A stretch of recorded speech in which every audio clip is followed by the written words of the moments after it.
Bharuch heritage education અને communication services દ્વારા rotary ક્લબના સહયોગથી વર્કશોપનું આયોજન કરાયું. ભરૂચની રોટરી ક્લબ ખાતે 2 દિવસીય હેરિટેજ વર્કશોપ શિક્ષકો માટે યોજાયો. વિદ્યાર્થીઓમાં સાંસ્કૃતિક વારસા વિશેની સમજણનો વિકાસ થાય તે હેતુ અર્થે ભરૂચની 75 શાળાઓના સામાજિક વિજ્ઞાનના શિક્ષકો માટે ઇન્ટેક અને રોટરી ક્લબ ભરૂચ દ્વારા HECS ની મદદથી વર્કશોપનું આયોજન કરવામાં આવ્યું, જેમાં તેમને ભરૂચના સમૃદ્ધ વારસાની જાણકારી આપવામાં આવી.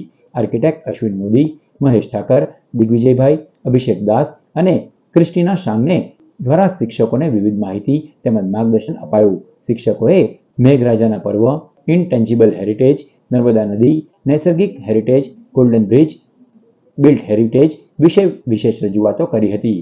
સુજનીના ટ્રસ્ટી રિઝવાના જમીનદાર અને મુઝક્કીરભાઈ દ્વારા સુજની વિશે પણ રજૂઆત કરવામાં આવી હતી. જિલ્લા ડીઈઓ સ્વાતિબા રાઉલે હેરિટેજ વિશેની જાગૃતિ માટે શિક્ષકોને વિવિધ ઉદાહરણોથી પ્રેરિત કર્યા. ઇન્ટેક ભરૂચના કન્વીનર પીલુ જીનવાલા, અર્ચનાબેન પટેલ, સુજાતા રાવ, રોટરીના પ્રેસિડેન્ટ રચના પોદાર આ વર્કશોપમાં સહભાગી રહ્યા હતા.